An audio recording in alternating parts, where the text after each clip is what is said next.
So, Cathie, I want to move on to Tesla because you brought it up a moment ago. You've been a long time bull on Tesla. You have been buying shares recently after selling them for most of 2023. The stock down about 30% so far this year. We covered the news this week that shipments from Tesla's Shanghai factory sank to the lowest in over a year in February. The challenges facing the EV industry have been well documented. We've talked about those a lot. Why do you still like Tesla, considering all of the challenges in the EV space and also what many critics would say are disappointing fundamentals? So, yes, you're right. We were selling last year as it was in the $300 to $400 range. It's back to $175. And this is what portfolio managers do. We have a 5-year investment time horizon for Tesla. And our price expectations from here, I mean, we see roughly a 7 to 10-fold increase. I know we're in the process of revising our model, so I'm not at liberty to give you the new number. But would that new number be higher or lower than 2000? Well, we're pushing it out a year, and therefore it will be higher because the autonomous taxi platform opportunity will be in full force, we think, and we believe that Tesla will get the lion's share of that market here in the U.S., if not elsewhere. Autonomous taxi platforms are SaaS models. Tesla's current gross margin is, well, it's in the teens right now because it's been cutting prices, but we think normalized, the EV margin is in the 30% range. SaaS margins are in the 80% range. Most analysts focusing on the stock have nothing in their models, or very little, for autonomous. Our confidence that autonomous is going to happen has increased because it has happened. We see Waymo successful. We see a lot of success and commercial success, that is, in China. It can be done. We think Tesla will launch a national service. And Tesla, this is where AI comes in. Tesla has orders of magnitude more data than all of the other auto and tech companies going after this market combined. And what's important about that is that it has corner cases that nobody else has. Rare occurrences on the roads that it has recorded and it is prepared for, but others aren't. Cathie, just don't have. I just want to jump in. It's kind of like a running joke with the Tesla community, because Elon Musk says every year we're going to have this autonomous driving technology, and every year since he started saying it, 2017, 2018, it has failed to materialize. Why are you so confident it's going to happen in the near future? Well, because it has happened, as I just said, and so it's not if, it is when. That's the most important reason. Interestingly, in his last conference call, Tesla's last conference call, Elon said, yeah, I know I've been wrong about it, so I'm not even going to make a projection. I actually thought that was good, and maybe it has a better shot now. And we're looking at some of their hiring and their job postings and seeing rumblings in different cities that they're starting to get ready. Hey, Cathie, something I know I brought up this with you before, but I think back to you and my first interview back in May of 2014, so almost 10 years ago. But you brought up Elon Musk when he wasn't a household name or what his company was doing, and you likened him to Thomas Edison. And I guess what I want to ask you, you know this individual, you talk with him, you followed him obviously for a long time. Do you ever feel, do you feel that way still about him in terms of likening him to someone like Thomas Edison? And how do you find clarity and feel comfort in some of the questionable and controversial things that Elon comments on or that he says? Yes, well, we're focused on the technology, and as is he. He is the inventor of our age, and this age is a very special age because the 5 major innovation platforms around which we have centered our research are converging, and 3 of them he is helping to converge. This autonomous taxi platform opportunity is the convergence of robotics. Autonomous vehicles are robots.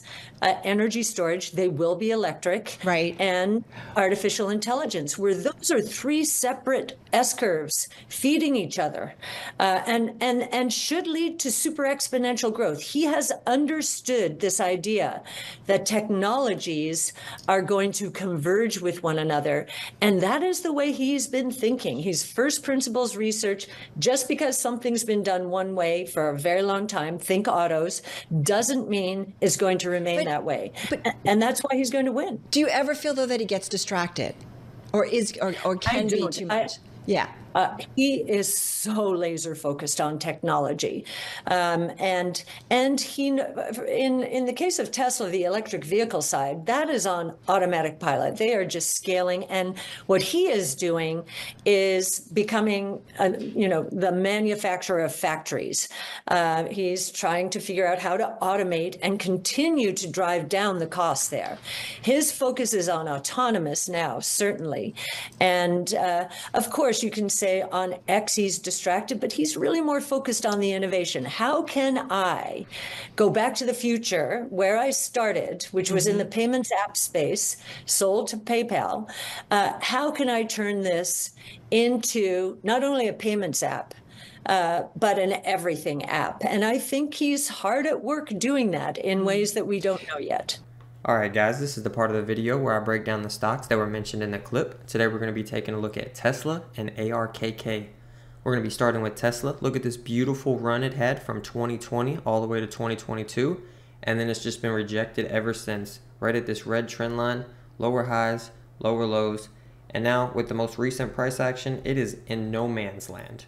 I mean, it's literally in no man's land. Let's take a look. We're 38% to the red line, which is the most recent resistance, and then we're, let's just see from the lowest low, from the lowest support that it could go to, 40%. So we're about 40% from the next high and 40% from the next low. This is not looking good. If we don't hold this, which is not looking like we're going to, if we don't hold 175, guys, we should have a quick drop, just as quick as this, from 175 down to 150.